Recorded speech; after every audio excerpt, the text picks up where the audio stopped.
اور اس کو اگر میں یوں بھی آپ کے سامنے، یعنی یہ جو میں ابھی مضمون اٹھانے لگا ہوں، تو اس کو میں اس لیے بھی آپ کے سامنے رکھنا چاہتا ہوں کہ ہمارے اس دور میں جب یہ دوبارہ اجاگر کیا گیا کہ یہ بھی ہماری دینی ذمہ داریاں ہیں، تو پھر بعد میں اس کے ایک کاؤنٹر نریٹو آیا ہے، اور جو کاؤنٹر نریٹو آیا ہے اس میں ان آیات کہ جن سے ہم نے استدلال کر کے شہادت علی الناس یا اقامت دین کو ثابت کیا تھا، اس کا انہوں نے کہا کہ یہ اس کا ٹریڈیشنل جو ہے نا ایکسپلینیشن نہیں ہے جو آپ دے رہے ہیں، یہ نہیں ہے، یہ تو اس دور میں آ کے چند مفسرین نے اختیار کیا ہے۔ ہمارے اسلاف کے ہاں تو اس طرح کی اس کی جو ہے نا کبھی بھی اس کو انٹرپریٹ اس طرح نہیں کیا گیا جیسے آپ کر رہے ہو۔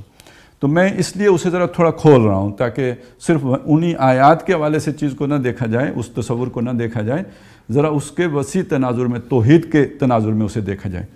اب جب ہم توحید کے تناظر میں اسے دیکھیں گے تو سب سے پہلے بات یہ ہے کہ اللہ کو ماننے کا مطلب کسی اپنے تصور کردہ ہستی کو ماننا نہیں ہے۔ دیکھیں، ہر شخص کا ایک سپر نیچرل کا کوئی نہ کوئی کانسیپٹ ہوتا ہے، اور آپ دیکھیں گے ہندوؤں کے ہاں بھی ہے۔ آپ کو سوسائٹی کے، اب یہ زمانہ تھوڑا سا مختلف آ گیا ہے، نہیں تو پہلے زمانوں میں تو شرک بھی سپر نیچرل ہستی کا کیا جاتا تھا نا، اسی کو ہمسر اور ند اور ضد بنایا جاتا تھا۔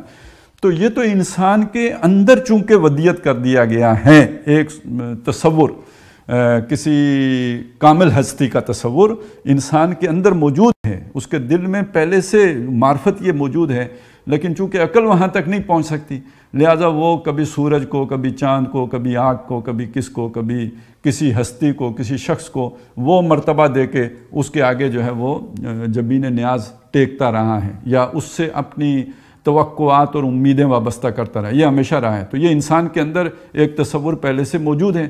اب اس تصور کے تحت اگر کوئی ایک تصور میں نے باندھ لیا ہے کہ میرا خدا، میرا اللہ ایسا ہے، تو یہ میرا تصور ہے، یہ قرآن مجید کا سکھایا ہوا تصور نہیں ہے، یہ محمد رسول اللہ صلی اللہ علیہ وسلم کا بتایا ہوا تصور نہیں ہے۔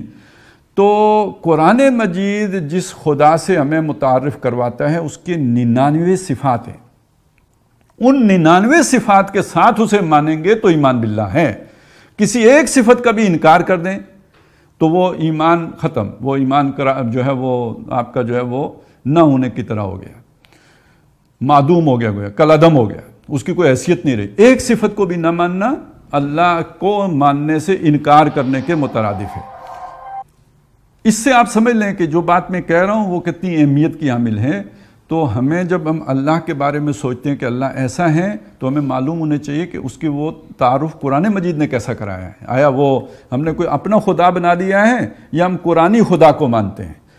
تو جو قرآن مجید جس خدا کا تعارف ہمارے سامنے پیش کرتا ہے تو وہ جہاں پہ یہ بتاتا ہے کہ وہ الہ ہے، جہاں یہ بتاتا ہے کہ وہ رب ہے، جہاں یہ بتاتا ہے کہ وہ وہی سجدے کے لائق ہے، وہی معبود ہے، وہاں یہ بھی بتاتا ہے کہ وہ حاکم بھی ہے۔ قرآن مجید یہ بھی بتاتا ہے وہ ملک بھی ہے، بادشاہ بھی ہے، اور ایک مختلف طرح سے بتاتا ہے۔ کہیں ملک مقتدر ہے، کہیں للہ ملک السماوات والارض ہے، یعنی صرف صفتی کے طور پر نہیں آیا بلکہ یہ کہ تفصیلی آیات میں بھی اللہ کی بادشاہت کا تذکرہ بار بار آیا۔ ایک دفعہ میں نے گنا تھا یہ کوئی 17 جگہیں تو یہ تھی کہ جہاں پہ لہو ملک السماوات اور للہ ملک السماوات کے انداز میں اللہ تعالیٰ کی اس صفت کا ذکر کیا گیا تھا۔ اچھا، اسی طرح اللہ کا حاکم ہونا۔ تو اب دیکھیں دنیا میں انسان بھی تو حاکم ہوتے ہیں نا، ہم دیکھتے ہیں کہ انسان بھی بادشاہ ہوتے ہیں۔ تو جب انسان بادشاہ ہوتے ہیں، اللہ بھی بادشاہ ہیں، تو معبود کوئی اور ہو تو کیا ہوتا ہے جی؟ شرک ہوتا ہے۔ تو بادشاہ کوئی اور ہو تو شرک نہیں ہوتا؟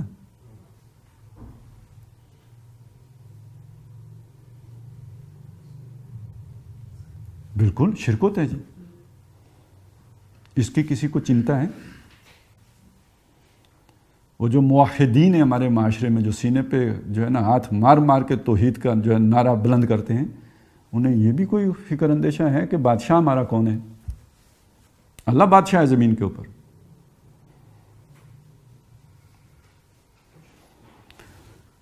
حاکم، یہاں تو یہ نہیں کہتے میرا نام فرعون ہے یا میرا نام نمرود ہے، یہ نہیں کہتے، لیکن جو نمرود اور فرعون نے کہا وہ ضرور کہتے ہیں جب کوئی یہ کہتا ہے کہ اتھارٹی میں ہوں تو کیا کہتا ہے؟ فرعون میں ہوں. جب یہ کوئی کہتا ہے کہ بات میری چلے گی تو مرضی میری چلے گی. وہ ایک ہم نے آج کل سنا ہے مرضی میری، تو پھر اس پہ ہمیں بڑا غصہ آیا نا. تو یہاں تو سارے ہی اپنی مرضی چلا رہے ہیں نا. جس کے پاس طاقت آ جاتی ہے وہ کہتا ہے میری مرضی چلے گی، وہ میرا جسم میری مرضی ہے. یہ جو بڑے بڑے سرمایہ دار ہوتے ہیں، میرا مال میری مرضی ہوتی ہے کہ نہیں؟ تو جو حکمران بن جاتے ہیں اور جن کے پاس طاقت اور فوجیں آ جاتی ہیں، وہ نہیں کہتے کہ میرا ملک تو میری مرضی. تو یہ کوئی شرک نہیں ہے. آپ ویسے سوچ لیں، ہمارے لوگوں کو پتہ ہے کہ یہ بھی شرک ہے. یہ تو میں نے دو آپ کے سامنے صفات کے حوالے سے بات رکھی نا. چلیں یہ آپ کے لیے یہ صفتیں اگر کسی کے لیے اجنبی ہیں تو یہ الہ کی صفت تو اجنبی نہیں ہے نا، رب کی صفت بھی تو اجنبی نہیں ہے نا، یہ اللہ ہی کی صفات ہے نا. آپ اگر اللہ کو چھوڑ کر کسی اور کو رب مان لیں، ایمان رہے گا؟ نہیں رہے گا. الہ مان لیں تو نہیں رہے گا. کبھی آپ نے سوچا الہ کا معنی اور مفہوم کیا ہے؟ رب کا معنی اور مفہوم کیا ہے؟ نہیں سوچتے آپ. جو مفہوم ہمارے ذہنوں میں پیوست کر دیا گیا نا، بس ہم اسی کو سمجھتے ہیں کہ یہ ٹھیک ہے. ہم نے کبھی قرآن سے نہیں پوچھا کہ الہ کا مطلب کیا ہے. ہم نے کبھی قرآن سے نہیں جاننے کی کوشش کی کہ رب کا مفہوم کیا ہے. یہ قرآن ہی ہے جو ہمیں بتاتا ہے کہ جس کی بات آپ مانتے ہیں وہ بھی الہ ہے. افرائیت من اتخذ الہہ ہواہ، آپ نے اس شخص کو دیکھا جس نے اپنا الہ اپنی خواہش کو بنا لیا ہے.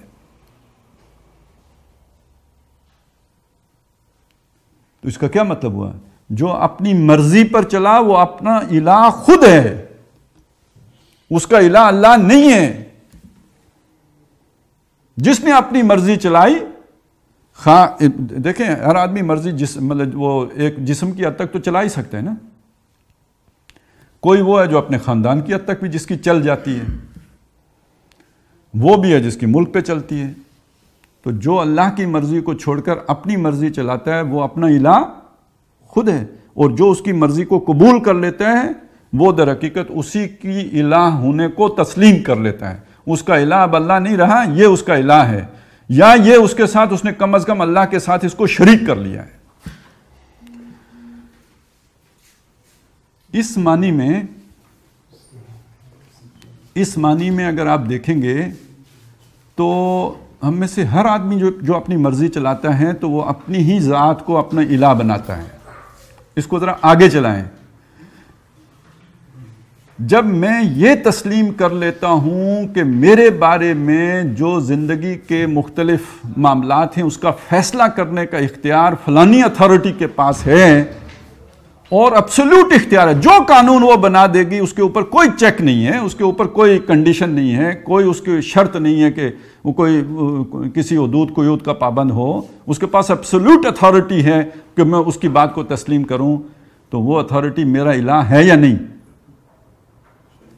اس معنی میں چلے ہم اپنے ملک کو ایک طرف رکھ دیتے ہیں. ہندوستان کی پارلیمنٹ کی حیثیت الہ کی نہیں ہے، امریکہ کی پارلیمنٹ کی حیثیت الہ کی نہیں ہے.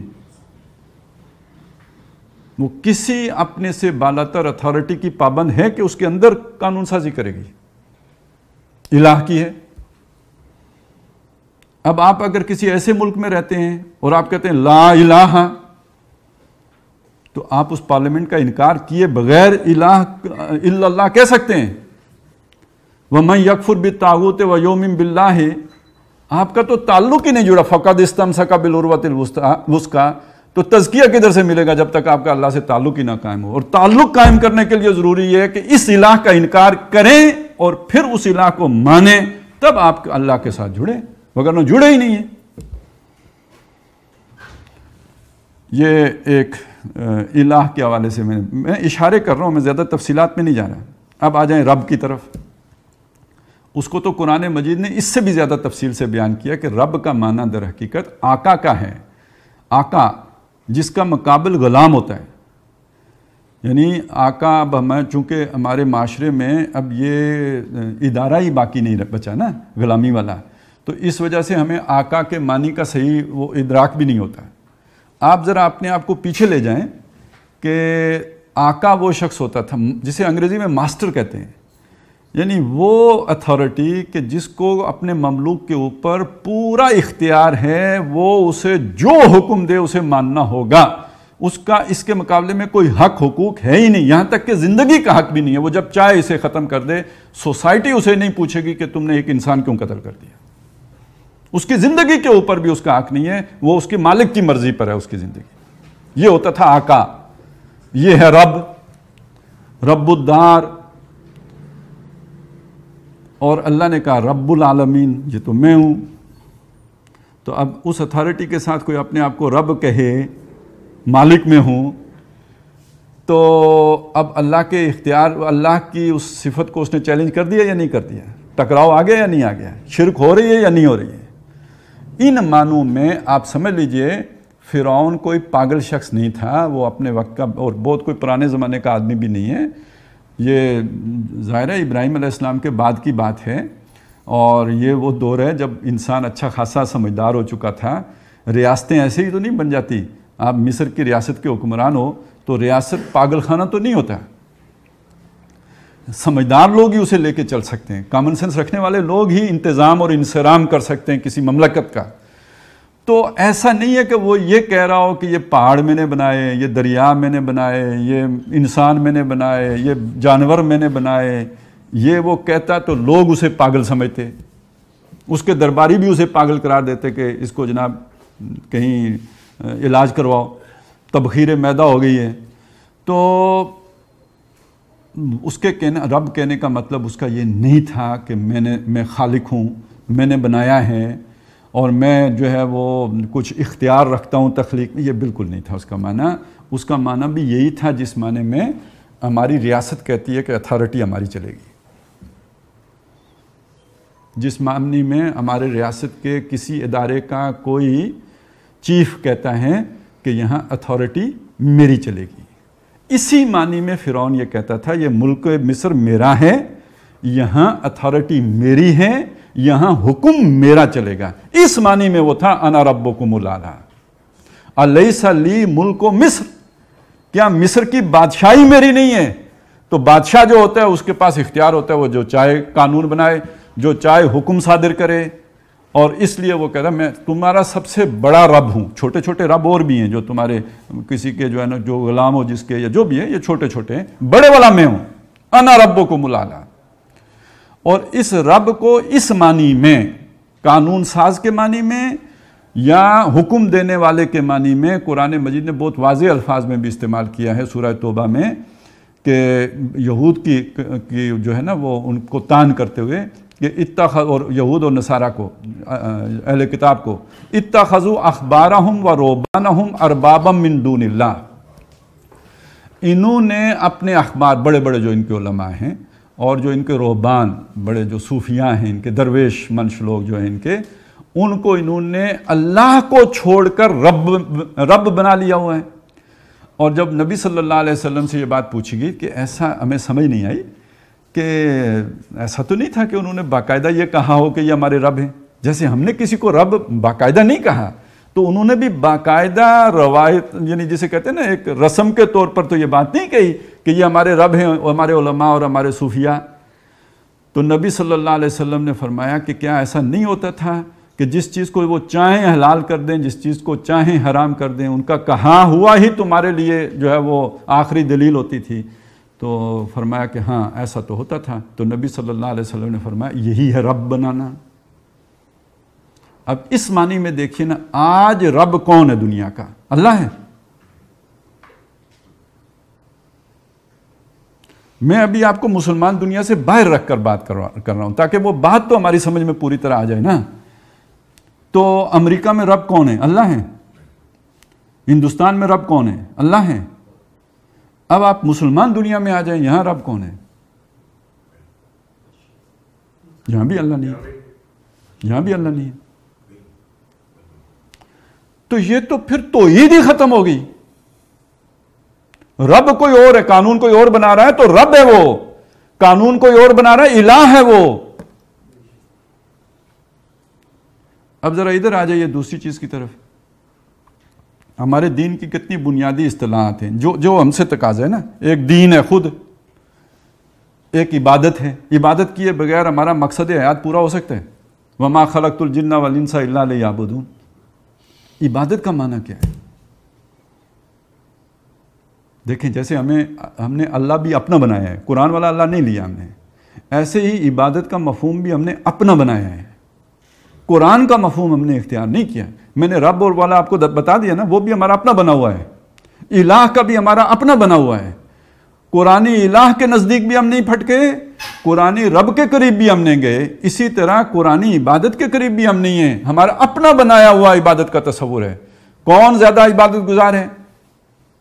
سب سے پہلے تو ہم اس کی داڑھی ناپ کر دیکھتے ہیں، پھر اس کے بعد اس کا پانچا دیکھتے ہیں کہ اوپر ہے کہ نیچے ہے، پھر دیکھتے ہیں یہ 5 وقتہ نمازی ہے یا 4 وقتہ نمازی ہے، اور اگر تہجد گزار بھی ہو اور بھی نفل بھی ہوں تو اور ساتھ میں تسبیح بھی ہو اور آنکھوں میں سرما بھی ہو، اوپر جو ہے اس نے وہ کوئی پٹکا بھی باندھا ہو، اب یہ ایک کامل عبادت گزار بندہ ہو گیا۔ بے شک وہ سود خور ہو،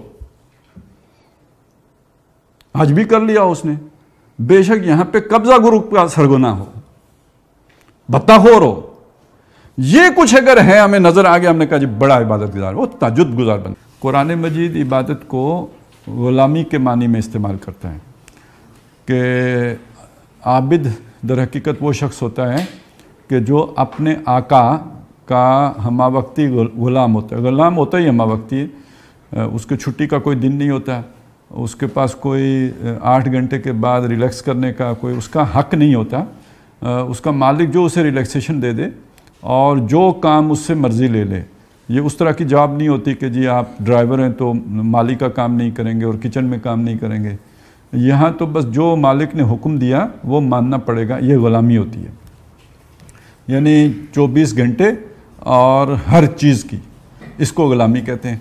اور قرآن مجید نے اللہ تعالیٰ کو جو آقا یا مالک یا رب کے طور پر متعارف کروایا ہے تو اس کی غلامی کا جو تقاضا کیا ہے تو وہ اس معنی میں نہیں ہے جیسے گورے لوگ امریکہ میں جا کے کالوں کو غلام بنا لیتے تھے، زبردستی جبرن نہیں ہے، بلکہ وہ اس معنی میں ہے کہ تمہارا وہ رب وہ ہے کہ جس نے تمہاری ساری ضرورتیں پوری کی ہیں، تمہارے تمام جن چیزوں کا تمہیں نہیں بھی پتہ تھا نا وہ بھی اس نے تمہیں فراہم کی ہے، اور تمہیں ہر وہ نعمت دی ہے جس کی تمہیں ضرورت تھی اور بن مانگے دی ہے، تو وہ تمہارا محسن ہے، وہ تمہارا موتی ہے، عطا کرنے والا ہے، اور یہ تمہارے اپنی فطرت کی پکار ہے کہ جو تمہارا محسن ہو اس کے سامنے اس کے بدلے میں تمہیں بھی احسان کرنا چاہیے۔ ہل جزاء الاحسان الا الاحسان، لیکن یہ ایک ایسا محسن ہے کہ جس کی کوئی حاجت ہی نہیں ہے تو تم کیا احسان کرو گے اس کے اوپر؟ تو اب جہاں پہ احسان کے بدلے میں احسان نہیں ہو سکتا تو وہاں عبادت گزاری ہو سکتی ہے کہ اس کا ہر حکم مانو جو اس نے تمہیں دیا ہے۔ تو یہ تعلق بنتا ہے رب اور عبادت کا، اس کو آپ نے رب مانا تو آپ نے اس کی عبادت کرنی ہے، اور اس مقصد کے لیے انسان بنایا گیا ہے اور جن بنائے گئے ہیں، وما خلقت الجن والانس الا لیعبدون۔ اور اس کا تقاضا یہ ہے نہیں، یہ والی عبادت احسان کے جذبے کو سامنے رکھ کر جب ہوگی تو اس میں محبت کا ایلیمنٹ شامل ہوگا، یعنی یہ مجبوری کی نہیں ہے، مارے باندھے کی نہیں ہے، یہ کسی کے ڈر سے اور خوف سے نہیں ہے، یہ اس کی محبت سے سرشار ہو کر اس کی عبادت کرنا ہے، اور ہمہ وقتی کرنی ہے، ماجیتی کرنا ہے۔ اب اس میں آپ ایک بات سمجھ لیں جو سمجھنے کی اصل بات، کہ اگر اس میں کسی اور کی اطاعت شامل ہو جائے، اطاعت کسی اور کی شامل ہو جائے تو یہ عبادت خالص نہیں رہتی، یہ ملاوٹ شدہ عبادت ہو جاتی ہے، اور جب عبادت میں ملاوٹ ہو جاتی ہے تو یہ اسے اللہ قبول نہیں کرتا۔ آپ نے ایک سنا ہوگا، جملہ ہے، عام ہے، کہ عبادت کی قبولیت کے لیے خلوص شرط ہے۔ خلوص کس شے کو کہتے ہیں وہ بھی ہم سوچنے کی تکلیف گوارا نہیں کرتے، وہ سمجھتے ہیں میں نے نماز خلوص سے پڑھ لی تو خلوص ہو گیا۔ بھائی خلوص عبادت کو خالص کرنے کو کہتے ہیں، اور قرآن مجید نے اسی معنی میں اس لفظ کا استعمال کیا ہے کہ فَاعْبُدِ اللَّهَ، پس اللہ کی بندگی کرو، مخلص لہ الدین، اپنی اطاعت اس کے لیے خالص رکھتے ہوئے، تب وہ عبادت قابل قبول ہے۔ اگر آپ نے اس خلوص یعنی عبادت کے اندر کسی کی ملاوٹ کر دی ہے، کسی اور کی عبادت شامل کر لی ہے، تو کسی اور کی اطاعت شامل کر لی ہے، اب یہ خالص عبادت نہیں رہے گی، یہ ملاوٹ والی عبادت ہو جائے گی۔ جب ملاوٹ والی ہوگی تو قابل قبول نہیں ہے۔ یہ جو ایک تصور ہے نا کہ جی آپ نے کچھ اچھے کام بھی کیے تو کچھ برے کام بھی کیے، تو وہ ترازو پہ چڑھیں گے تو یہ پلڑا یہ والا دیکھا جائے گا، تو یہ ہم نے ترازو آلو پیاز تولنے والا ترازو نہیں ہے، یہ اللہ کا ترازو ہے، اور اللہ تعالیٰ نے ہر آدمی کی شاخلہ کے مطابق وہ ترازو بنایا ہے۔ میرا ترازو اور ہے، آپ کا ترازو اور ہے، یہ اس طرح کا ترازو نہیں ہے جیسے آپ نے سمجھ لیا ہے، اس کا معنی کوئی اور ہے۔ تو اب وہ میری ثقلت کہاں ہوں گے جا کے اعمال، یہ میں بھی نہیں جانتا، یہ اللہ ہی جانتا ہے، اور آپ کے کہاں جا کے ثقلت ہوں گے یہ بھی میں نہیں جانتا، اللہ جانتا ہے۔ یہ شاکلہ سے اس کا تعلق ہے، اور یہ اللہ ہی کو پتہ ہے کہ کس نے کتنا عمل کر لیا ہے کہ اب یہ پاس ہو سکتا ہے۔ ہو سکتا ہے کسی کے لیے 2 کلو، کسی کے لیے 10 کلو، کسی کے لیے 75 کلو، کسی کے لیے 1000 کلو، کسی کے لیے 1000 ٹن عمل درکار ہو۔ تو یہ پرسن ٹو پرسن ویری کرے گا، ایک سٹینڈرڈ نہیں ہے کہ جناب آپ نے 100 روپے لائے ہیں تو بدلے میں 2 کلو آلو مل جائیں گے، نہ، یہ ایسا نہیں ہے۔ یہ ایک بالکل علیحدہ ترازو ہیں، اور وہ تو ویسے بھی اس کو اس پر قیاس کرنا ہی ایک، جسے کہتے ہیں نا ایک متشابہات میں سے جو چیز ہے اس کو ایک ایسی شے پر قیاس کر لینا جو محکمات میں سے ہے، تو یہ تو بالکل قیاس ہی مال فارق ہے۔ تو اس بات کو سمجھ لیجئے کہ ہم نے تو خیر یار پتہ نہیں، وہ باتیں کرنے کی بھی بعض اوقات آدمی کو ڈر لگتا ہے، وہ ہوتا ہے نا جی، فتویٰ بھی لگ جاتا ہے، لیکن یہ کہ بہرحال دیکھیں اصلاح نہیں ہو سکتی جب تک وہ باتیں ہم کر نہ لیں، کیونکہ ہم نے خود اتنی، جیسے پاکستان کے آئین میں طاقتوروں نے ڈنڈیاں ماری ہوئی ہیں نا، وہ ادھر سے ناک اس کی پکڑ لیں، ادھر سے کان پکڑ لیں، جدھر مرضی موم کی ناک بنا دیں، وہ کام ہم نے اللہ کے دین کے ساتھ کیا ہوا ہے۔ واضح واضح آیتیں ہیں، لیکن یہ کہ ہم نے انہیں جہاں پہ خطرہ محسوس ہوا وہاں کی دور ازکار تعبیرات کر کے اپنے لیے اپنا الو سیدھا کر دیا۔ اب وہ یہودیوں کے لیے یہ آیت آئی ہے، مجھے بھی پتہ ہے یہودیوں کے لیے آئی ہے، لیکن اللہ نے اصول بیان کیا ہے کہ بلا من کسب سیئۃ واحاطت بہ خطیئتہ فاولئک اصحاب النار هم فیہا خالدون۔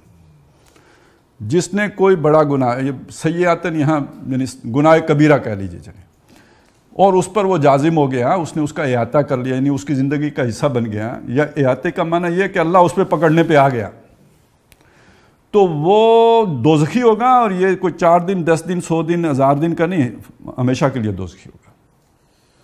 اب جو لوگ جو جرت کر کے اور جسارت کر کے اللہ کو سمجھانے کی کوشش کرتے ہیں کہ یہ بات یوں کر کے کہنی چاہیے تھی، وہ ذرا سیاق و سباق کو دیکھیں نا۔ اس کے بعد آگے وہ آیت آ گئی ہے والذین آمنوا وعملوا الصالحات، جو نیک عمل کریں گے، ایمان لائیں گے، اولئک اصحاب الجنت هم فیہا خالدون۔ تو وہ تو اللہ نے خود بتا دیا جنتی کون ہے، دوزخی کون ہے۔ پھر اس کا کیا کریں گے؟ ایک گناہ ہے نا سود کھانا، ایک گناہ ہے، ومن عادا فاولئک اصحاب النار هم فیہا خالدون۔ جس نے اعادہ کیا، اب اس کے پاس موعظہ آ گئی، اللہ کی موعظہ آ گئی، نصیحت آ گئی، معلوم ہو گیا سود حرام ہے، پھر بھی کھایا، لگاؤ اللہ پہ فتویٰ۔ اس نے اہل سنت کے موقف کے خلاف آیت قرآن میں اتار دیے۔ تو ہیں بھائی، چلو ڈرانے ہی کے لیے تو ڈراؤ تو صحیح۔ اس کو بھی آپ اگر وہ پٹیاں اپنی چڑھا کے تو اس کو بھی آپ ہومیوپیتھک آیت بنا دو گے تو پھر ڈرانے کا اللہ کا فائدہ تو ختم کر دیا نا آپ نے۔ تو یہ بات دیکھیں کہ یہ بات جب اس طرح اصولی طور پر دیکھیں گے تو عبادت خالص چاہیے، اس میں ایک گناہ بھی شامل ہو گیا اور اس نے گھیر لیا، سارے کیے کرائے پہ پانی پھر جائے گا۔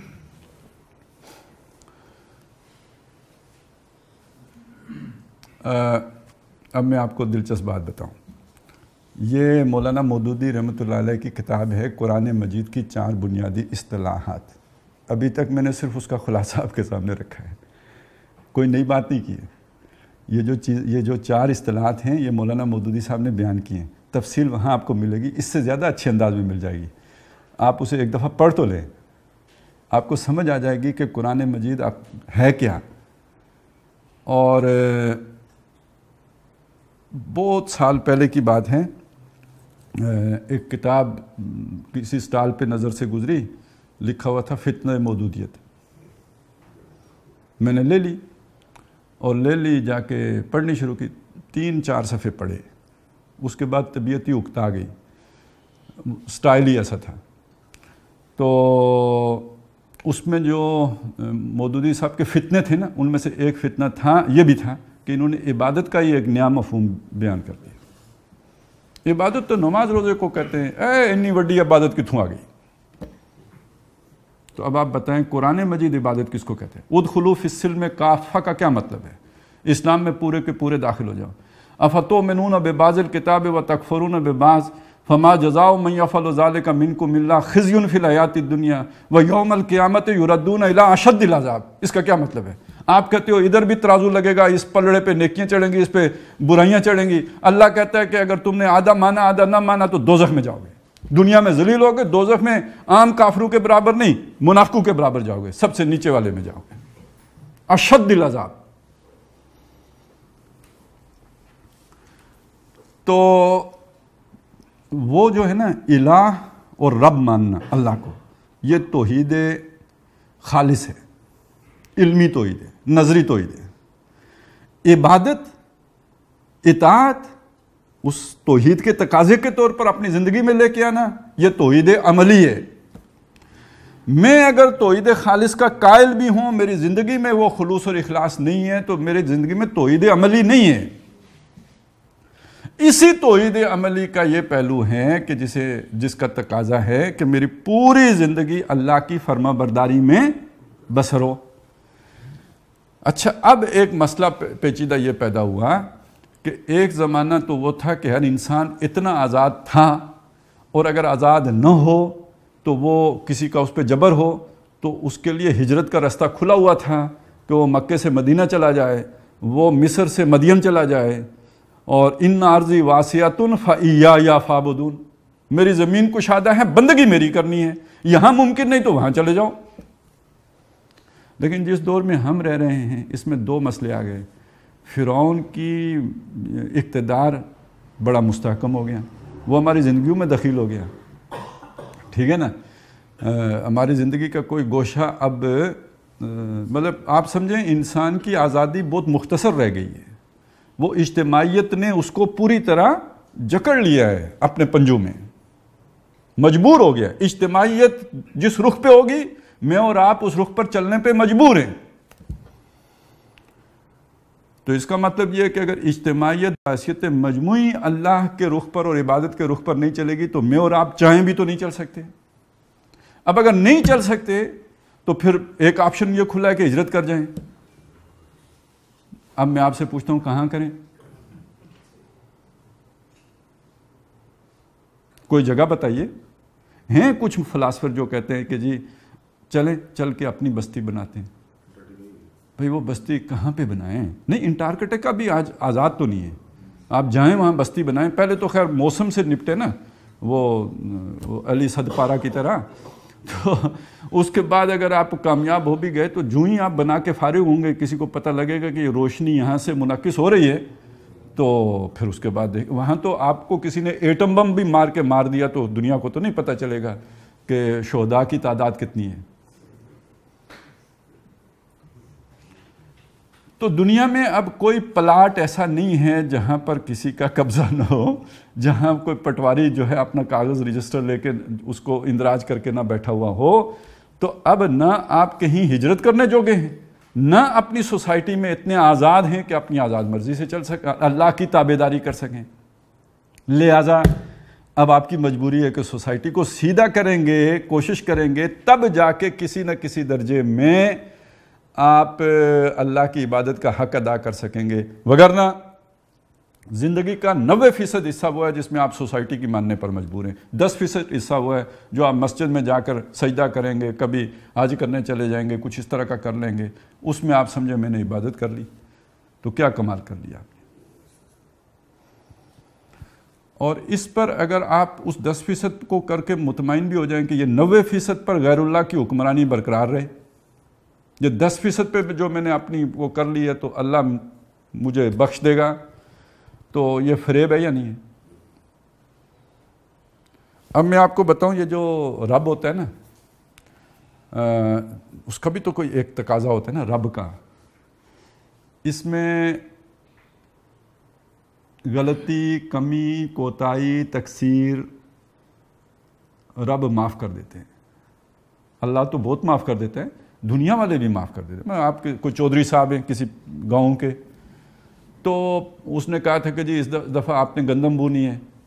وہ جو بھی اس کا مزارع تھا اس نے نہیں بوئی، یا اس کی جگہ جو بو دیے، کچھ بھی ہوا، ڈانٹے گا، ڈپٹے گا، کچھ اور جو ہے وہ گالیاں دے گا. بہرحال اس کے بعد بھی وہ اسی کا مزارع رہے گا. لیکن جس دن چودھری صاحب کو یہ پتہ چلے کہ کام تو اس نے پورا کیا ہے، جو میں نے کہا تھا سب کیا ہے، لیکن اندر سے یہ دوسرے چودھری کے ساتھ ملا ہوا ہے،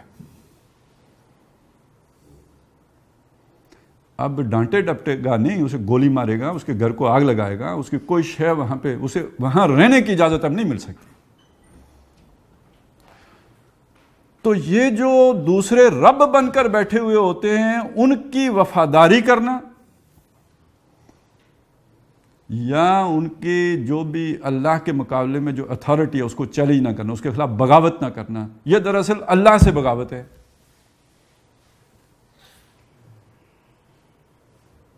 یہ اس کی وفاداری کا تقاضا یہ ہے کہ آپ اس کے باغیوں کے مقابلے میں باغی ہوں، تب آپ اللہ کے وفادار ہیں. اس کے باغیوں کے وفادار ہیں تو پھر اللہ کے کیسے وفادار ہیں؟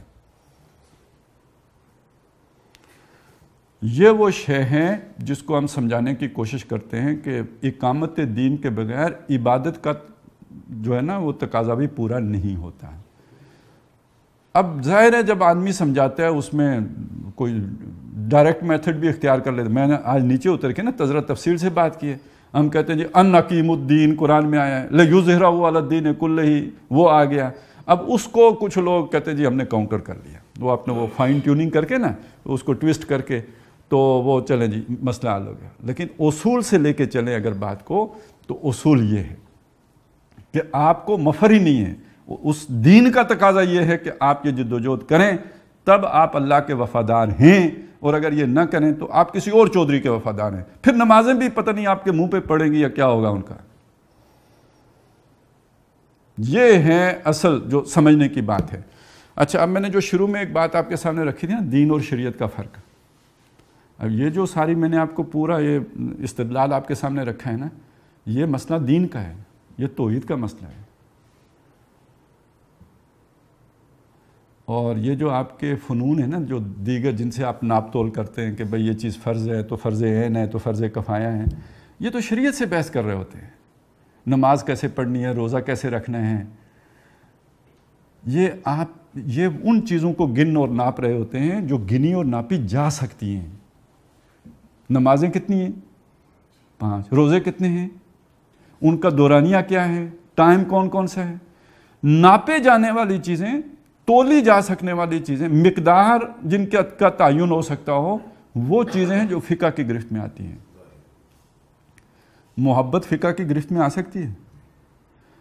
غیر اللہ کی محبت کے ساتھ اللہ کی اطاعت قابل قبول ہو سکتی ہے؟ نہیں ہو سکتی نا. محبت تو وہ شے ہے جو فقہ کی ترازو پہ تل ہی نہیں سکتی. ایک بندے نے جان دے دی اللہ کی راہ میں، وہ خون تول کے حساب لگائیں گے آپ کے اس کا کیا اجر ہے؟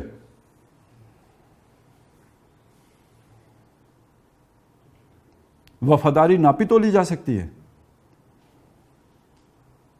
یہ دین کے تقاضے ہیں، یہ ناپ تول میں نہیں آتے. تو اب دین کے حوالے سے یہ بات سمجھ لیں کہ دین بھی ہم نے یہی سمجھ لیا بس نماز روزہ یہ دین ہے. بھائی دین اگر آپ قرآن مجید سے دیکھیں، اور میں زیادہ تفصیل میں جانا نہیں چاہتا، وقت ہمارے پاس تنگ ہے، تو وہ جو میں نے بات ایک عرض کی تھی نا کہ جس کو آپ نے اتھارٹی مانا ہو کہ یہ قانون دے سکتا ہے، جس کو آپ نے رب مانا ہے نا، جس کی یہ اتھارٹی ہے کہ وہ حکم دینے کا اختیار رکھتا ہے.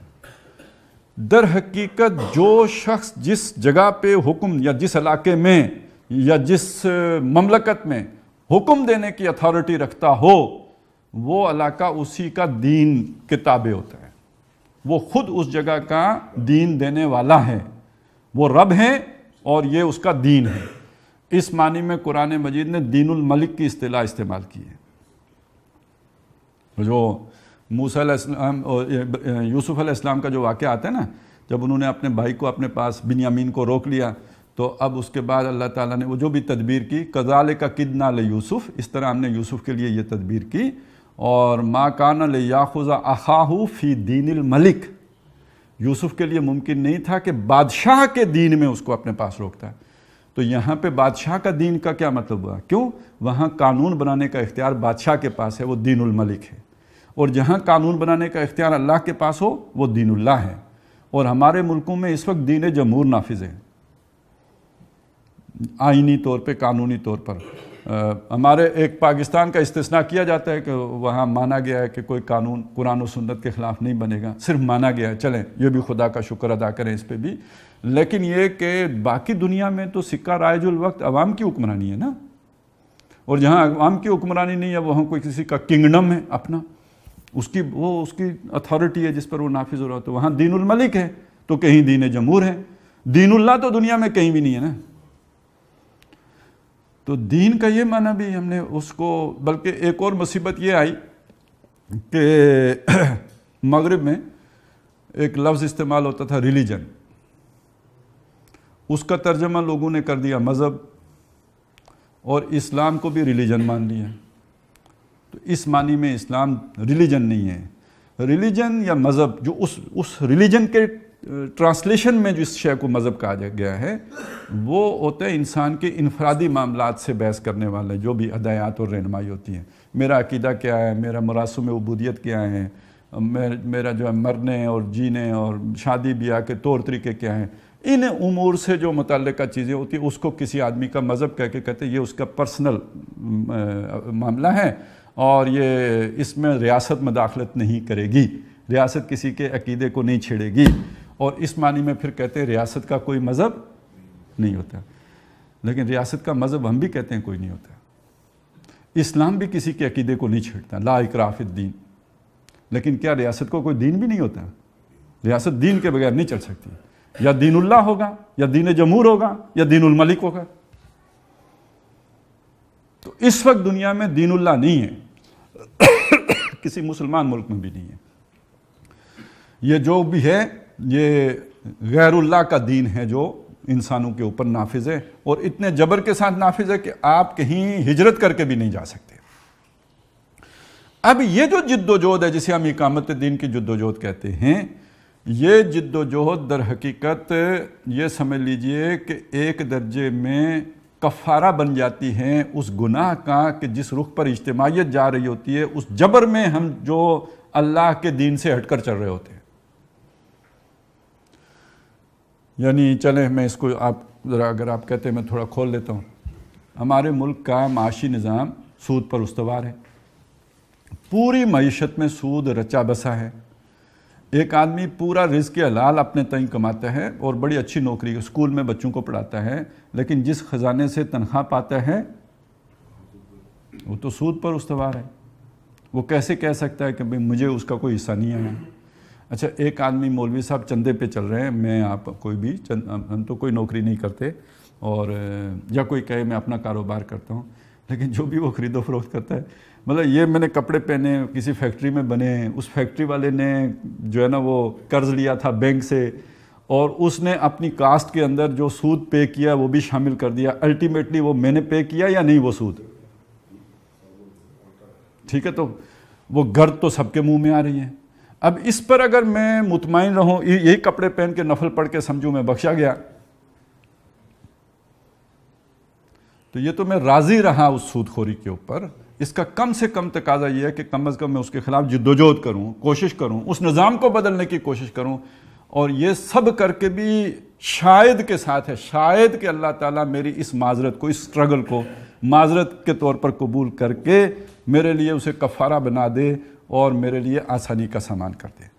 ایک ایسے معاشرے میں رہتے، معذرتاً الی ربکم کا ایک تصور جو دیا ہے نا قرآن مجید میں، جو مچھلیاں پکڑنے والے تھے، تو اس درجے میں یہ آ جاتی ہے. اور ایک بندہ وہ کوشش بھی نہیں کرتا، پھر بھی کہتا ہے چونکہ میں نے 10 حج کر لیے ہیں، 15 نمازیں پڑھ لی ہیں، یہ کر لیا وہ کر لیا ہے، اتنے یتیموں کا فقیروں کا بندوبست کر دیا ہے، اس لیے میں بخشا جاؤں گا.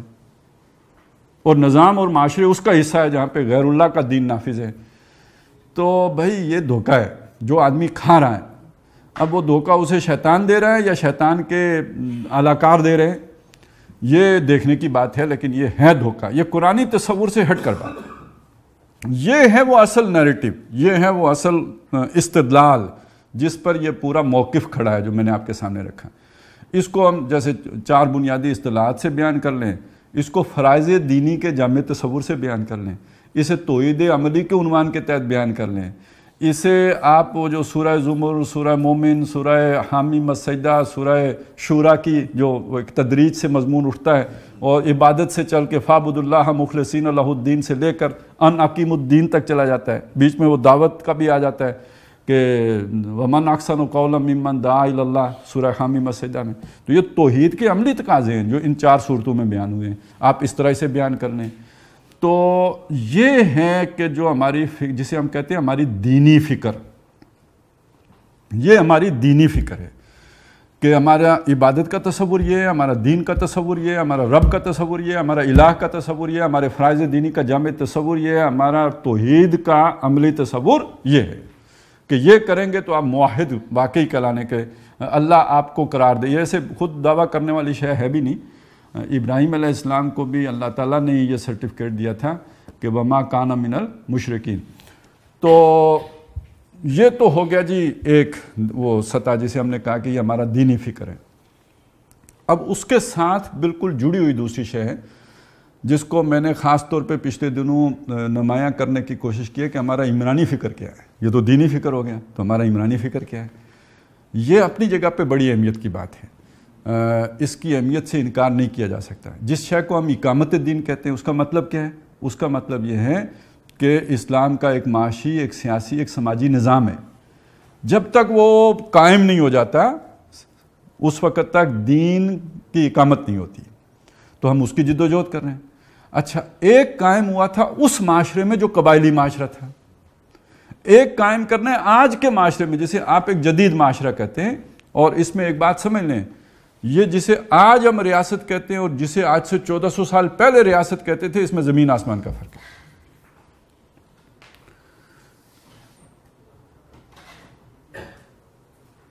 یعنی آپ ایک اس طرح دیکھ لیں، چلو ایک تو بہت آسانی سے سمجھ آ جائے گا.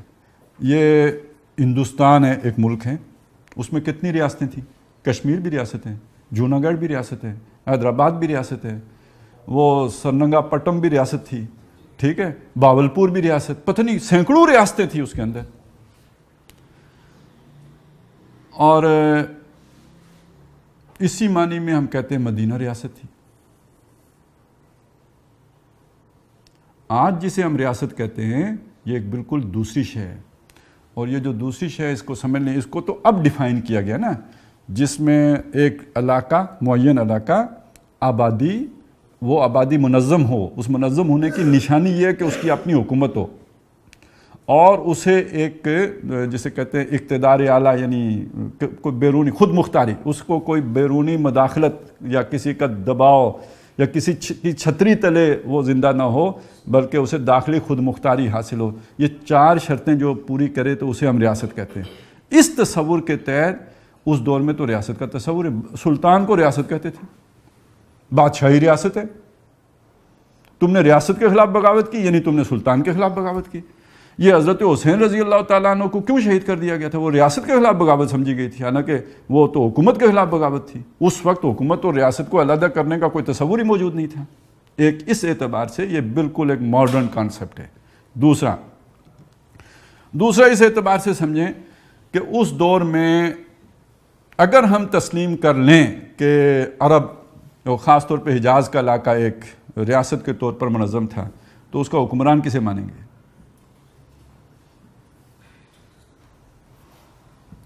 اصلاً تو کوئی باضابطہ حکمران تھا ہی نہیں.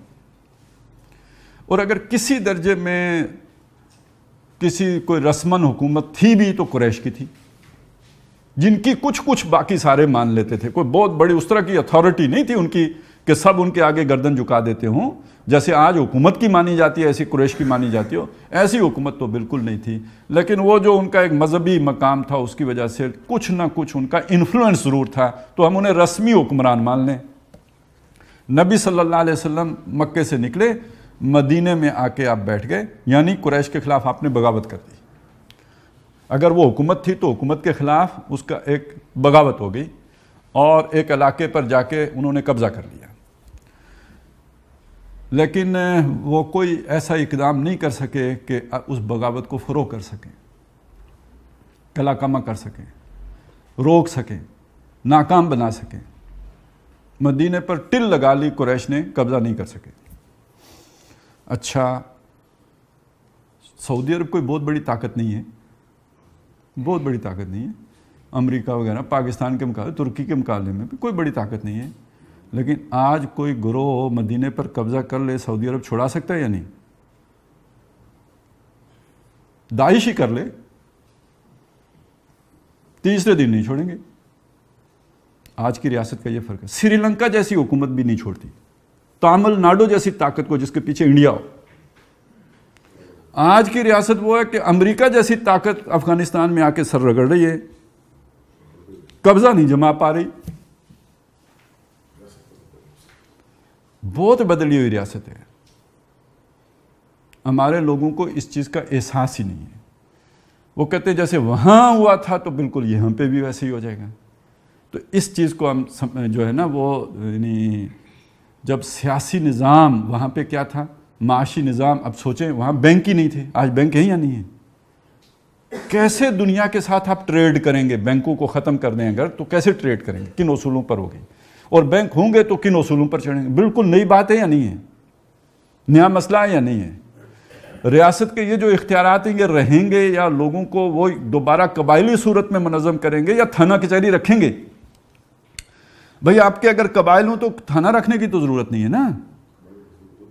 قبیلے کے نظام کے اندر ہر آدمی جواب دہ ہے، اپنے جو بھی ان کا اپنا ایک پورا جو ہے نا وہ ایک چین آف کمانڈ ہے، اس کے اندر ہر آدمی اکاؤنٹیبل ہے۔ جس نے غلطی کی تو اس کا اپنا جو بھی وہ سب ٹرائب ہیں، اس کے چیف ہیں، وہ پوچھ گچھ کا سلسلہ اوپر بڑے چیف سب تک چلا جاتا ہے، تو وہاں تو پولیس رکھنے کی ضرورت نہیں ہے۔ لیکن آج قبائل دوبارہ بن سکتے ہیں؟ ویسے سوچیں، وہاں اولو الامر بنے بنائے، کڑے کڑائے اللہ کی طرف سے تیار شدہ مل رہے ہیں۔ یہ قبیلہ ہے، اس کے 5 آدمی لے لو، یہ قبیلہ ہے، اس کے بڑے 5 سردار لے لو، وہ لے لو، ان کو بٹھاؤ، یہ شورا ہے، یہ اولو الامر ہیں، اصحاب حل و عقد ہیں، اللہ اللہ خیر صلی اللہ۔ آج قبیلے ہی نہیں ہے تو آپ اصحاب حل و عقد کہاں سے بنائیں گے اور کیسے بنائیں گے؟ شورا کیسے تشکیل دیں گے؟ تو کچھ ذہنی غلام یہ سمجھتے ہیں، میں جان بوجھ کے سوچ کے یہ لفظ استعمال کیا کہ یار کوئی بات نہیں ہے، ہمارے کور کمانڈر ہیں نا، بس وہ اصحاب حل و عقد ہیں۔ ہاں ایک حل ہے، اگر آپ کو قبول ہے تو بس ٹھیک ہے، میں بھی قبول کر لوں گا۔ میرا نہیں خیال کسی معقول آدمی کو یہ حل قبول ہو سکتا ہے۔ ایک حل اور بھی ہے، ہمارے علماء حضرات ہیں نا، 5-6 وفاق ہیں، وہ کیا وہ ہوتے ہیں، وہ وفاق المدارس اور تنظیم المدارس اور رابطۃ المدارس، وہ ہر جو اس کا بڑا ہے اس کو لے کے تو ایک اصحاب حل و عقد بنا لو تو بس ٹھیک ہے، چل جائے گا۔ ہاں بھائی، مطلب ایک حل ہے، لیکن آپ کی قوم کے لیے قابل قبول ہو سکتا ہے یہ حل؟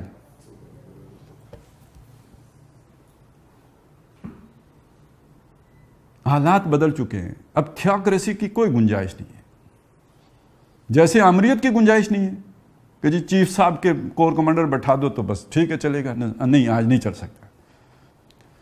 اسی طرح آج ایک مذہبی حکومت کی بھی گنجائش، ایران والا ماڈل آگے کیوں نہیں بڑھ سکا بھائی؟ ہم کہتے ہیں اسلام تو وہ شے ہے کہ جو اگر قائم ہو جائے تو دنیا اس پر ٹوٹ پڑی، ایران پر کیوں نہیں ٹوٹ پڑی؟ تھیوکریٹک اسٹیٹ ہے، وہ کوئی ماڈرن حل نہیں پیش کر سکے کہ جو دنیا کے لیے قابل قبول ہو۔ ایون افغانستان کے لیے قابل قبول ہوتا ہے، 9 آزاد مسلم ریاستیں جو روس سے آزاد ہوئی ان کے لیے قابل قبول ہوتا ہے، کسی مسلمان ملک کے لیے قابل قبول ہوتا ہے ہو ہی نہیں سکتا۔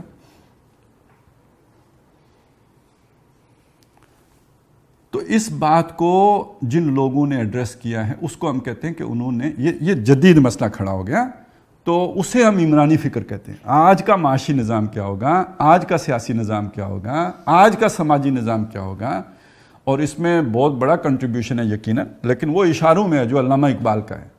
اس کو کھولا ہے، واضح کیا ہے، تفصیل سے بیان کیا ہے، اور قانون کی زبان میں بہت حد تک بیان کیا ہے ابتداءً مولانا مودودی رحمۃ اللہ علیہ نے۔ آپ اگر اسے بیان نہیں کر سکتے، سمجھا نہیں سکتے، دوسروں کو اس کا قائل نہیں بنا سکتے، تو آپ اقامت دین نہیں کر سکتے۔ یہ سمجھ لیجئے، اقامت دین کی جدوجہد کے لیے جو موٹیویشن درکار ہے وہ تو آپ کو ایمان سے ملے گی، اس میں کوئی شک نہیں ہے، اور آخرت پر ایمان سے ملے گی، کیونکہ وہ تو قربانی مانگتا ہے۔ قربانی آپ نہیں دے سکتے جب تک آپ کا آخرت پر یقین نہ ہو، اس کا تعلق دل سے ہے۔ لیکن آپ کا ذہن جب تک قائل نہ ہوگا تو دل اکیلا کیا کرے گا؟ جو تو اسپلٹ پرسنالٹی کریکٹر وجود میں آئے گا۔ ذہن کو قائل کرنے کے لیے ضروری ہے کہ آپ اس کا عقلی حل پیش کریں، وہ عمرانی فکر کے بغیر ممکن نہیں۔ پھر اس اعتبار سے دیکھیں کہ جس معاشرے میں ہم رہ رہے ہوتے ہیں اس میں بہرحال جس طرح انسانی جسم کو دماغ چلاتا ہے نا، اسی طرح معاشرے کا جو دانشور طبقہ ہوتا ہے وہ معاشرے کا ٹرینڈ سیٹر ہوتا ہے، ان کے خیالات بناتا ہے، ان کے ذہن سازی کرتا ہے، پیچھے رہ کے کرتا ہے، سامنے نہیں ہوتا ہے۔ جب تک اس کو قائل کرنے والے دلائل لے کر آپ نہیں آئیں گے معاشرے میں، آپ جتنی بھی قربانی دے لیں، جتنا بھی آپ سٹرگل کر لیں، جدوجہد کر لیں، آپ معاشرے میں انقلاب نہیں برپا کر سکتے۔ اور انہیں قائل کرنے کے لیے وہ ایک بات کہی جاتی ہے بڑی صحیح ہے کہ عوام کا معاملہ تو یہ ہوتا ہے کہ موعظہ حسنہ سے گھائل ہو جاتے ہیں، کیونکہ ان کے دل کے اوپر کوئی دربان نہیں ہوتا، براہ راست جو دل سے بات نکلتی ہے اثر رکھتی ہے، پر نہیں طاقت پرواز مگر رکھتی ہے۔ لیکن یہ جو دانشور لوگ ہوتے ہیں ان کے دل کے اوپر عقل پہرے دار کے طور پر کھڑی ہوتی ہے، آپ عقلی طور پر انہیں قائل کیے بغیر ان کے دل تک رسائی حاصل نہیں کر سکتے۔ آج دنیا ویسے پریشان ہے کہ کیا نظام ہونا چاہیے۔ آپ ذرا دیکھیں نا، ایک تجربہ کیا جمہوریت کا، ناکام ہو گیا۔ اس کی ناکامی کا ثبوت یہ ہے کہ اس کا بالکل اینٹی تھیسس جسے کمیونزم کہتے ہیں وہ آیا ہے دنیا میں، وہ بھی ناکام ہو گیا۔ اس کو جوڑ کر ایک نظام بنایا اسکینڈینیویا کنٹریز میں، جو بھی ایک سوشل ڈیموکریسی کا ایک نظام وہاں پہ آیا۔ لیکن یہ کہ وہاں پہ بھی وہ سوسائٹی بھی کولیپس کر رہی ہے، اس لیے کہ وہ جو یہ عورتوں کی آزادی اور یہ وہ چیزیں، اب وہاں پہ بوڑھے زیادہ ہو گئے، نوجوان کم ہیں، وہ بچے نہیں پیدا کرنا چاہتی، تو اس طرح کے مسائل ہیں۔ لوگ بے روزگار رہنا چاہتے ہیں، ان کو وظیفے مل رہے ہیں، تو کیا ضرورت ہے کام کریں۔ اس طرح کے مسائل وہاں پہ جنم لینا شروع ہو گئے ہیں۔ اس سے بڑا مسئلہ اور ہے، دنیا ایک گاؤں بن گئی ہے، گاؤں میں چودھری ایک ہوتا ہے، یہاں پہ نیشن سٹیٹس ہیں، ان کا آپس میں کانفلکٹ ہے۔ اب دنیا یہ اس انٹلیکچول لیول پہ تو یہ سوچ رہی ہے ورلڈ آرڈر ایک ہو، پوری دنیا ایک ہی نظام کے تحت رہے، تب یہ کانفلکٹ ختم ہوں گے، ٹھیک ہو گیا۔ لیکن ایک نظام آپ سیکولرزم میں یا لبرلزم میں کیسے لے کے آ سکتے ہیں؟ یہاں پہ تو یعنی جسے کہتے ہیں نا نیچرلی نیشن سٹیٹس ہی وجود میں آ سکتی ہیں۔ یہ گورا ہے تو اس کا وطن ہے، یہ انگلش بولتا ہے یا فرانسیسی بولتا ہے تو یہ اس کا وطن ہے۔ قومیں بنتی ہیں یہاں پر ان مادی اصولوں کے اوپر، تو ان سب قوموں کو آپ مرج کر کے ایک آرڈر تلے کیسے لا سکتے ہیں؟ یہ اور ہیں، یہ اور ہیں، ہر ایک اپنی سپیریورٹی کا قائل ہے۔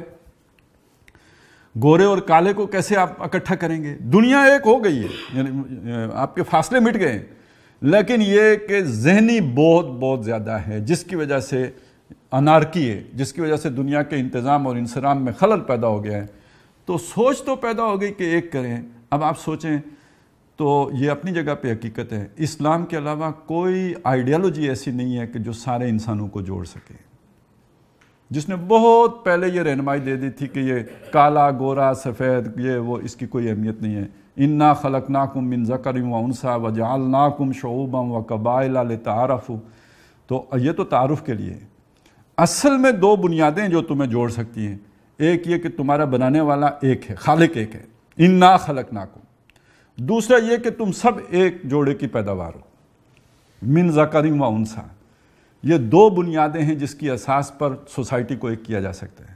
یہ توحید ہے جس کی اساس پر ایک سیاسی نظام بنایا جا سکتا ہے۔ یہ توحید ہے جس کی بنیاد پر ایک معاشی نظام تشکیل دیا جا سکتا ہے۔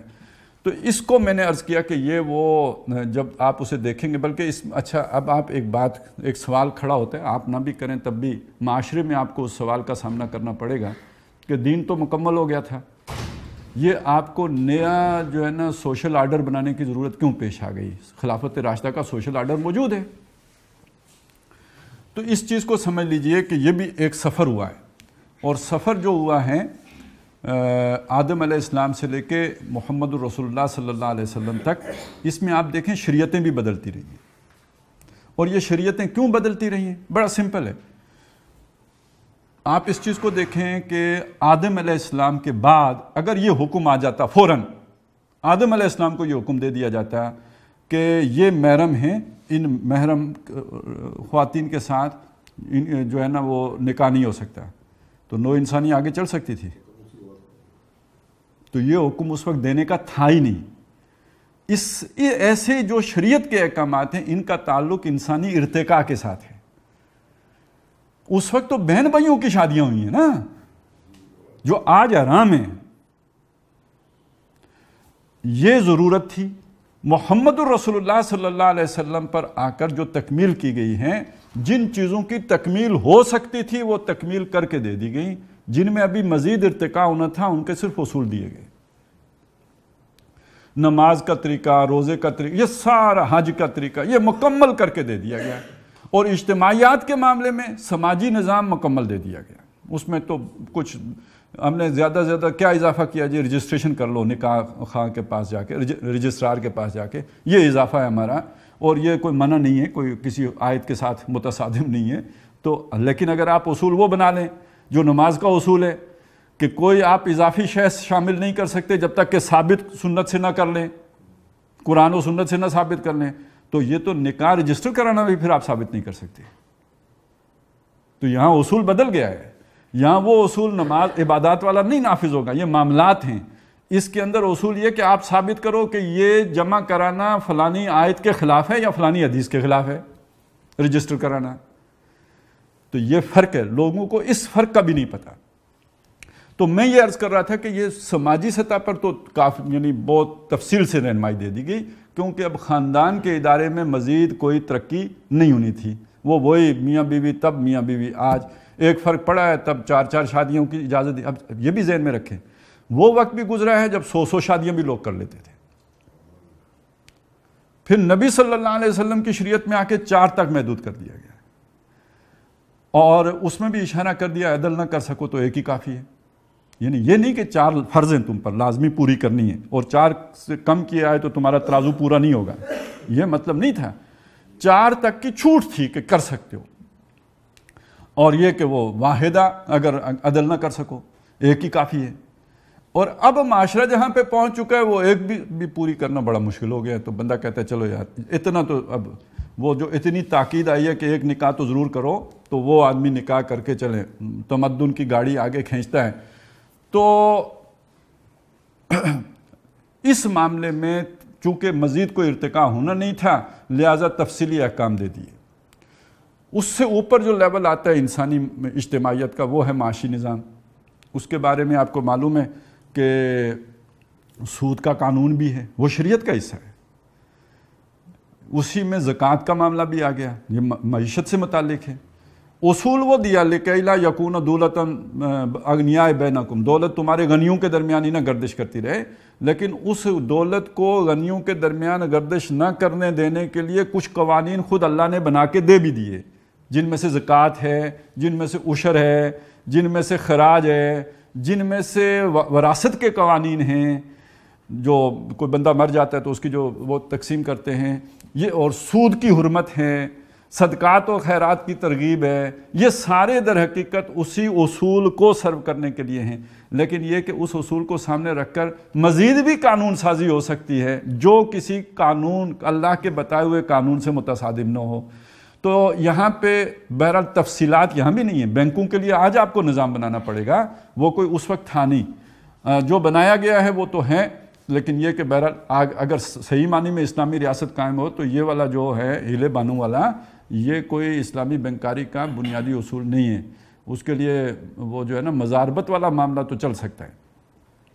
لیکن یہ ادار اور نقد کی قیمت کی اونچ نیچ والا جو جسے کہتے ہیں نا، ایک شریعت کا مقصد بھی ہوتا ہے نا، کوئی حکم دینے کی کوئی حکمت بھی ہوتی ہے، کوئی علت بھی ہوتی ہے، وہ یہ ہے کہ دولت کا ارتکاز نہ ہو. تو وہ دولت کا ارتکاز ان ہلوں کے ساتھ کچھ مخصوص جیبوں میں ہوتا ہی رہے تو بے شک شرن تو وہ آپ نے اس کا رستہ کھول لیا ہے، جواز نکال لیا ہے، لیکن وہ جس مقصد کے لیے وہ حکم دیا جا رہا تھا وہ پورا ہی نہیں ہوا. وہ تو جوں کا توں ان لوگوں کا فائدہ ہوتا رہا. تو کئی لا یکون دولتم بین الاغنیاء منکم والے وہ جو ضرورت پوری نہیں ہوئی، تو وہ گویا اس حکم کو، اللہ کے حکم کو نیوٹرلائز کر لیا گیا. تو یہ تو صورت اللہ کی آیات کا مذاق اڑانے والے ولا تتخذوا آیات اللہ ہزوا کی بن جاتی ہے اس طرح کہ ان کو بالکل ہی بے مقصد نہ کر دو.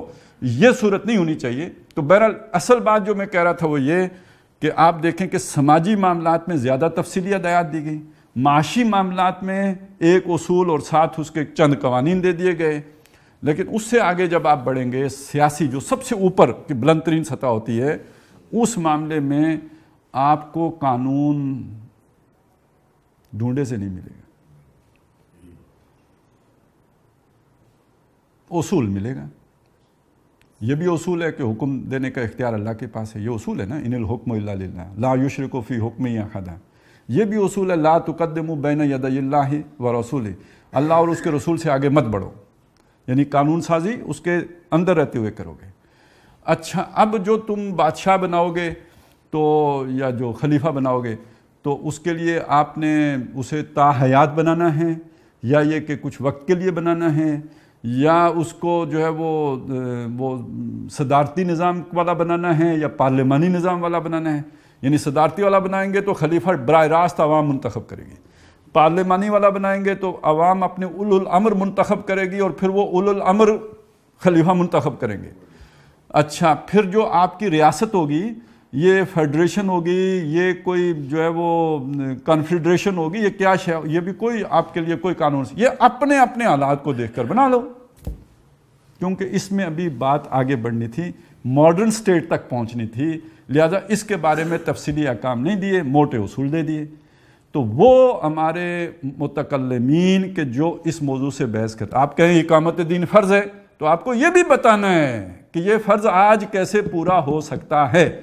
اقامت دین کا مطلب اسلام کا سیاسی نظام آئے گا، آج کے معاشرے میں وہ سیاسی نظام کس شکل کا ہوگا، کس صورت کا ہوگا، تو تب آپ پوری بات کر رہے ہیں. اور اگر آپ یہ پوری بات نہیں کرتے، ادھوری بات کرتے ہیں، وہ دینی فکر ہی دیتے ہیں. مجھے آپ نے چارج اپ کر دیا، میرے اندر جوش بھر دیا، مجھے آپ نے کہا کہ تم تو شرک پر وہ جو ہے وہ زندگی بسر کر رہے ہو اگر اللہ کا دین قائم نہیں ہوتا. تو اب جو بھی میرا آخرت کا ایمان ہے وہ مجھے مجبور کرے گا آگے بڑھنے پر، جبکہ میں جانتا ہی نہیں ہوں کرنا کیا ہے.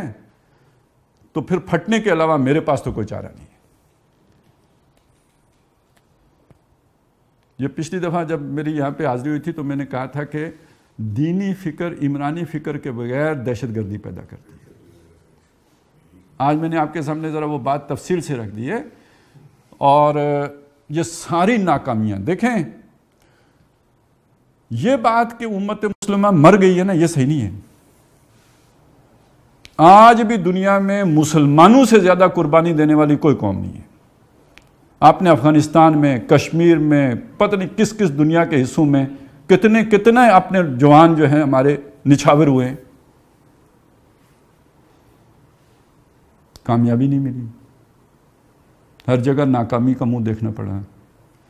دینی جذبے کی کمی کی وجہ سے تو نہیں، اپنے زمانے کے شعور سے نابلد ہونے کی وجہ سے ہوا. تو یہ آج ہمارے سوچنے سمجھنے والے لوگوں کو اس بات کو سمجھنا چاہیے اور رحم فرمانا چاہیے قوم کے اوپر کہ ایک جذبہ تو آپ پیدا کر دیں اور اس کا وہ طریقہ نہ بتائیں، اس کے آج کے حالات کو سامنے رکھ کر اس کا حل نہ پیش کریں. تو یہ جذبہ انسان کو اسی نتیجے تک پہنچاتا ہے. اور بہرحال آخرت میں اللہ کے سامنے اس کی جواب دہی ہوگی. جب پاکستان بن رہا تھا تو مولانا مودودی رحمۃ اللہ علیہ کا خیال تو یہ تھا نا کہ یہ اس طرح اسلامی حکومت نہیں قائم ہو سکتی، اور یہ انہوں نے پیشن گوئی کی تھی جو اب سچ ثابت ہو چکی ہے کہ اس ریاست کے مسلمان حکمران اللہ کے احکام کو توڑنے میں انگریز سے زیادہ جری ہوں گے. اور جیتے جی فاسق و فاجر ہوں گے اور مر کے رحمت اللہ علیہ ہوں گے. دیکھ لیں. اور یہ تو مطلب اعلامی الفاظ میں معلوم ہوتے ہیں وہ سارے ہی شہید ہیں. آپ دیکھیں پیچھے یہ سارے سود خوریاں کرنے والے اور اس کو طرح طرح ہیلے بہانوں سے جواز دینے والے. ایک پرویز مشرف صاحب اٹکے ہوئے ہیں, باقی تو سارے شہید ہو گئے ہیں.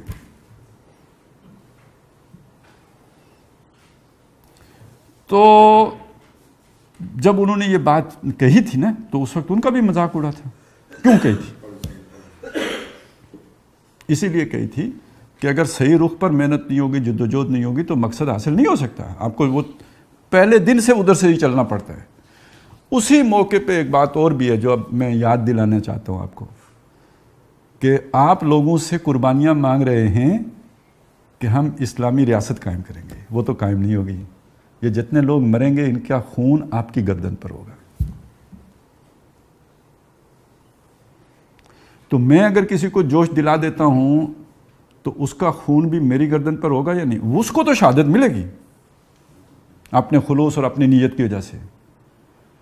لیکن یہ جس نے اس کو اس جگہ تک لے کے گیا ہے, یہ اس کی ذمہ داری تھی نا کہ اسے ڈائریکشن بھی صحیح دیتا. جذبہ تو پیدا کر دیا, صحیح ڈائریکشن دینا بھی تو اس کا کام تھا.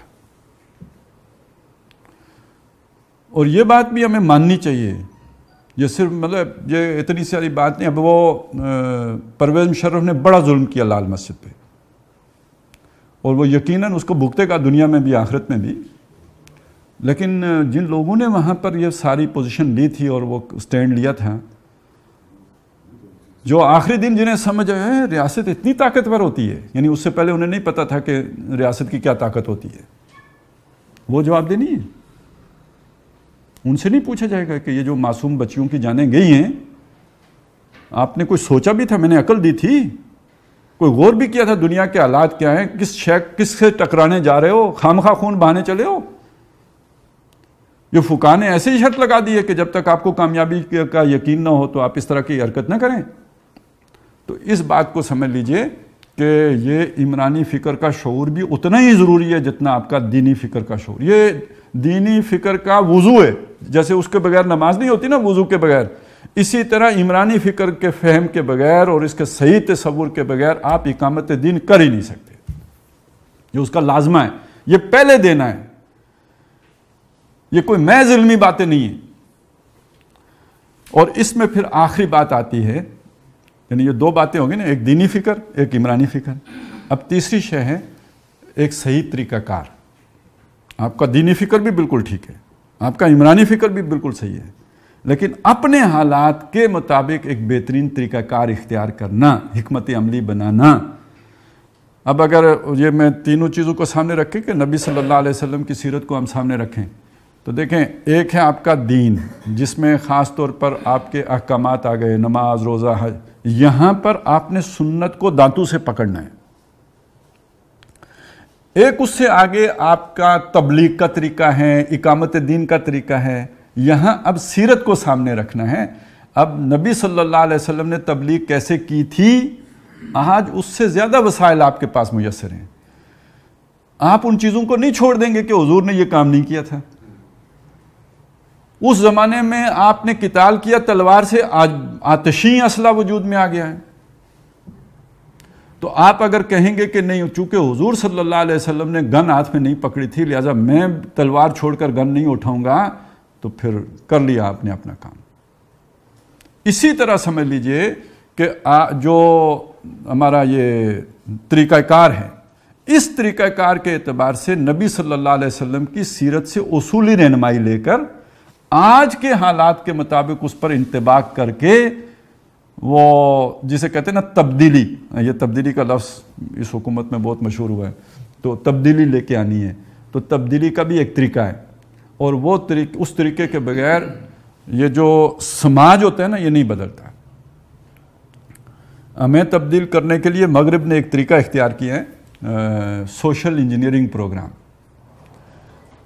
جس کے آخری یہ کڑی ہے نا, یہ مظاہرے وغیرہ ہو رہے ہیں جو کچھ, اس میں جو طریقہ کار کا معاملہ ہے اس میں بھی ذہن میں رکھیں کہ جو پہلی ہمارے سامنے کتاب آتی ہے جس میں طریقہ کار کی وضاحت کی گئی ہے وہ کتاب بھی مولانا مودودی کی ہے، اسلامی حکومت کیسے قائم ہوتی ہے۔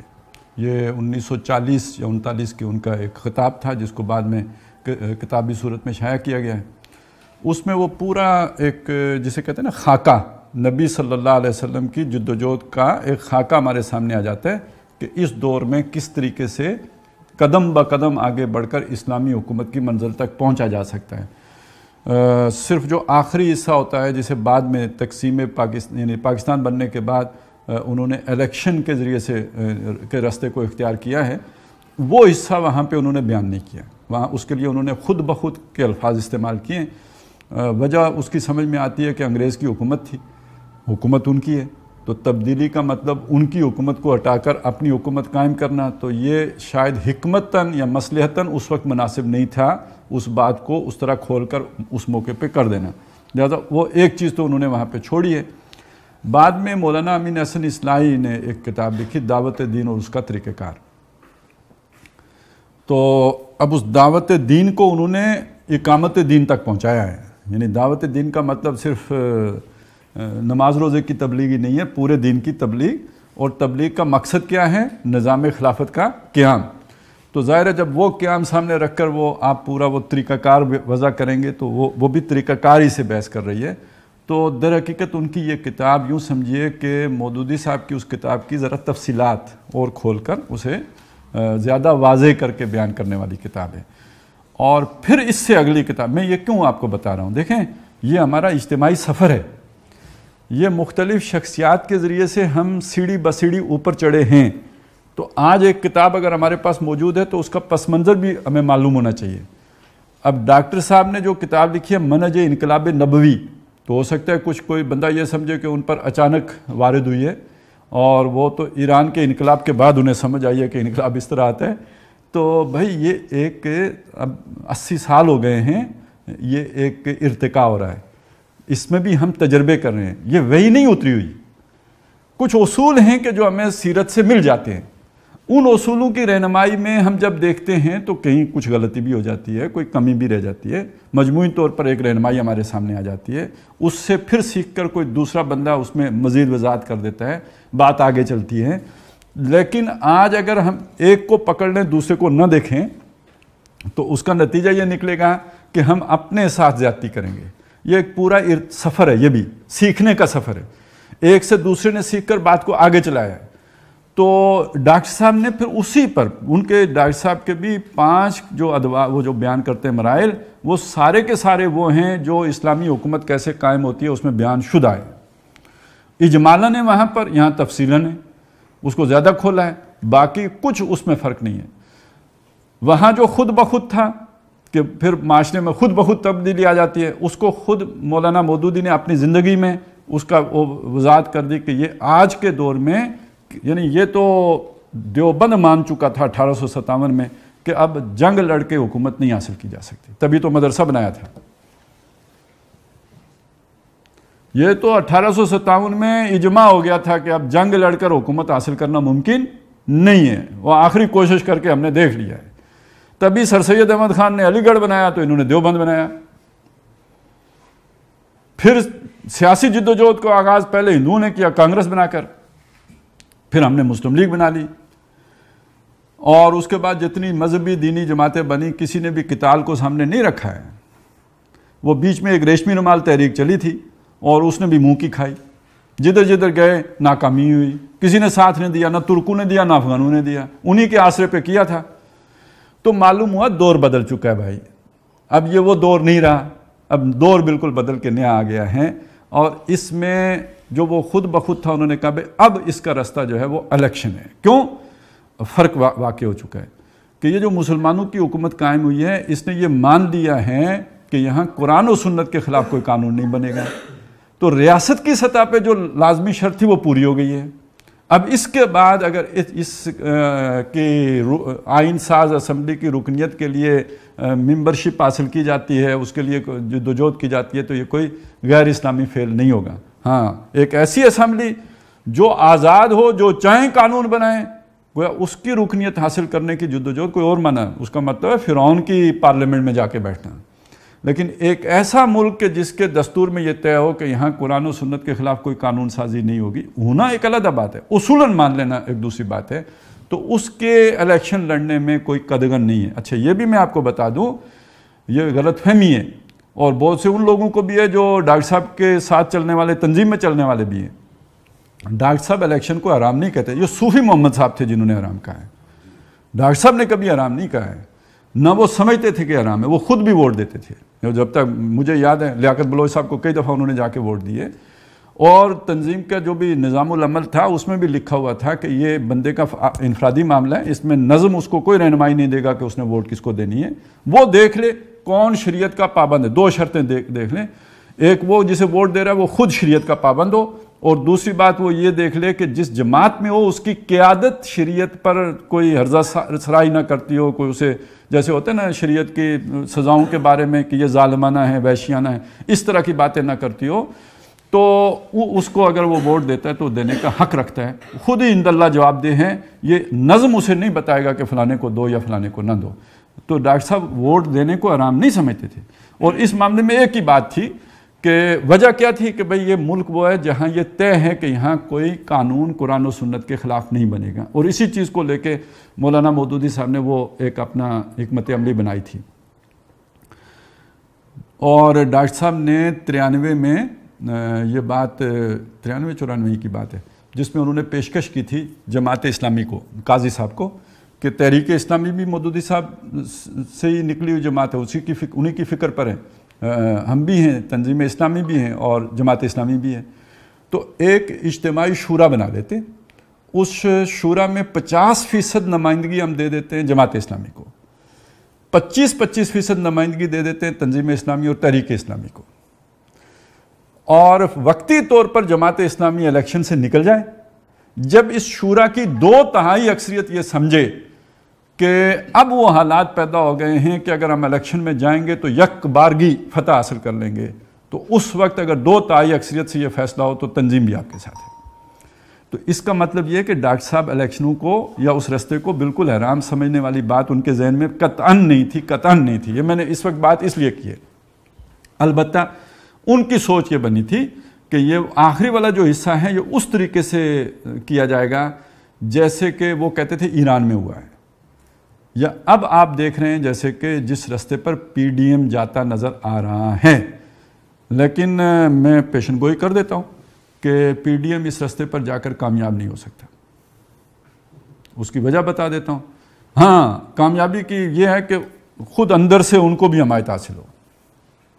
ہمارے ملک میں یہ ایک طریقہ ہوتا ہے، چلتی ہے، ٹھیک ہے، جس کو نہیں یاد ہو، کیانی صاحب نے پتہ کیا کیا تھا یہ جو وکیلوں کی تحریک کے پیچھے وہی تھے نا، تو کوئی اس طرح کا چکر ہو تو پھر تو چل جائے گا کام، لیکن آپ واقعی تبدیلی لے کے آ جائیں اپنے بل پر، تو پی ڈی ایم کا وہ بل نہیں ہے، اس کے لیے ایک بڑی مضبوط جماعت تنظیم چاہیے ہوتی ہے، وہ ایک منظم بھی ہو، لوگوں کے ساتھ جو ہے اس کا ایک بڑا وہ ربط و تعلق بھی ہو، اور یہ منظم ہونا اس لیے چاہیے ہوتا ہے کہ جب لوگ نکلیں، واقعی نکلیں، تو پھر ان کو کنٹرول کرنا، کیونکہ موب سائیکی ایک بالکل مختلف چیز ہوتی ہے، وہ پھر لیڈروں کے قابو میں نہیں رہتے اگر آپ کے پاس مضبوط تنظیم نہیں ہے، پھر تخریب کاریاں شروع ہو جاتی ہیں، اور پھر حکومت کو جواز مل جاتا ہے اس پوری تحریک کو کریش کر دینے کا۔